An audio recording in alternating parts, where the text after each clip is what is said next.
স্বজন হারানো শ্মশানে তোদের চিতা আমি তুলবই। We will see the end of you. বাংলার মানুষ জবাব দিয়েছে, চিতা তুলে দিয়েছে। ভারতবর্ষের মানুষ জবাব দিয়েছে, চিতা আমরা তুলবো।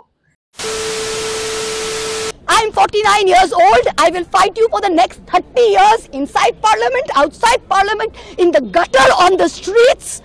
আদিম হিংস্র মানবিকতার যদি আমি কেউ হই, স্বজন হারানো শ্মশানে তোদের চিতা আমি তুলবই। We will see the end of you. Do not wonder. Punjab, Sindh, Gujarat, Maratha, Dravida, Utkala, Bongo. You don't have the Punjab. Sindh is not ours. Dravid is not yours. Utkal is not yours. Bongo is not yours. Where do you think you're going to rule us? Where do you think you get this brute majority from? The Ethics Committee has no power to expel. You have assumed the powers of a quasi-judicial authority and imposed a penalty on me that you have no power to do. You have disregarded due process, proportionality, and abused every tenet. This is the beginning of your end. जब नाश मनुष्य पर छाता है तो पहले विवेक मर जाता है. We're going to come back and we're going to see the end of you.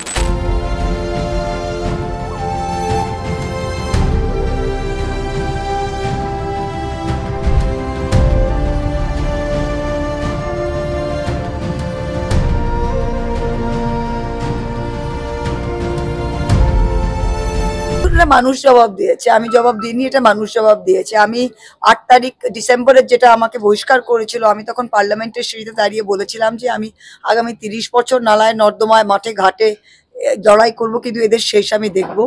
আর চিতা আমরা তুলবই। বাংলার মানুষ জবাব দিয়েছে, চিতা তুলে দিয়েছে। ভারতবর্ষের মানুষ জবাব দিয়েছে, চিতা আমরা তুলবো। বিজেপি বলেছিল 42-42টাই তিনি ক্যান্ডিডেট ছিলেন, তাই জনতা উত্তর দিয়েছে যে মোদীকে তারা চায় না। সে 543টার মধ্যে সিম্পল মেজরিটি 272 মোদিজি পাননি। পার্লামেন্টে কি গর্জন আপনার আরো বাড়বে? দেখবেন আপনার আগামী দিনে, আশীর্বাদ থাকলে নিশ্চয়ই বাড়বে। খুব ভালো লাগছে। আমি তো বললাম যে আমার সাফল্য থেকে বেশি আমার খুশি হচ্ছে যে আমাদের পার্টি এতগুলো সিট জিতেছে, আর আমাদের এই পুরো মিশনে আমরা সাকসেসফুল হয়েছি। অল ইন্ডিয়াতেও ইন্ডিয়া অ্যালায়েন্স এত ভালো করেছে। কৃষ্ণনগর লোকসভার প্রথম কাজ আমার 2-3টে বড় কাজ আছে। একটা হচ্ছে গিয়ে আপনার যেটা তেহট্টের ব্রিজ, ওটা বড় কাজ রয়েছে, যেটা করতে হবে তেহট্ট বিধানসভায়। আর কৃষ্ণনগর টাউনের ওপর নদীর ধার দিয়ে যে আমাদের ওই সৌন্দর্যায়ন যে পরিকল্পনাটা, ওটা করতে হবে।